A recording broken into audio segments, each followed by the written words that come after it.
railway recruitment board RRB ফালৰ পৰা অলপ দিন আগতে অনলাইনত এপ্লাই হোৱা JEE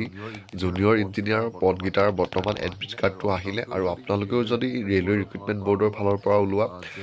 JEE কাৰণে আবেদন কৰিছিলে তেতিয়া আপুনি নিজৰ এডমিট কাৰ্ডটো ডাউনলোড কৰি ল'ব পাৰিব RRB যোনটো অফিচিয়েল ৱেবছাইট আছে ইয়াৰ কাৰণে আপোনালোকে চাৰ্চ কৰিব RRB JEE এডমিট কাৰ্ড 2025টো আপোনালোকৰ সন্মুখত এনেদৰে আহি যাব ইয়াত যোনটো আপোনালোকে অলপ তলত এটা ৱেবছাইট আছে rrbapply.gov.in বুলি আপোনালোকে এই ৱেবছাইটটোত যাব আৰু ইয়াত গৈ আপোনালোকে প্ৰথম লগ ইন কৰিব তো ইয়াত আপোনালোকে ক্লিক কৰিব আৰু ইয়াত ক্লিক কৰাৰ লগে লগে পিছৰ পেজটো আপোনালোকৰ সন্মুখত এনেদৰে আহিব তো ইয়াত আপোনালোকৰ এপ্লাই যোনটো অপশ্যন আছে create N account and already have N account বুলি আছে তো ইয়াত যোনটো অলৰেডি হেভ এন একাউণ্ট আছে আপোনালোকে ইয়াত ক্লিক কৰিব যিহেতু আপোনালোকে অনলাইন এপ্লাই কৰাৰ সময়ত এটা ID আপোনালোকে পাইছিলে সেই RRB আইডিত আপোনালোকে ইয়াত লগ ইন কৰিব লাগিব লগ ইন কৰা দুটা অপশ্যন আছে এটা আছে লগ ইন উইথ আধাৰ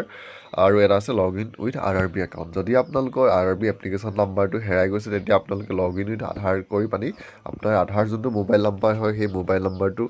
এটা OTP যায় সেই OTPটো দিও আপোনালোকে লগ ইন কৰিব পাৰিব আৰু লগ ইন কৰি আপোনাৰ যোনটো CBT কম্পিউটাৰ বেছ টেষ্ট হয় তাৰ এক্সামৰ এডমিট কাৰ্ডটো আপোনালোকে ডাউনলোড কৰি ল'ব পাৰিব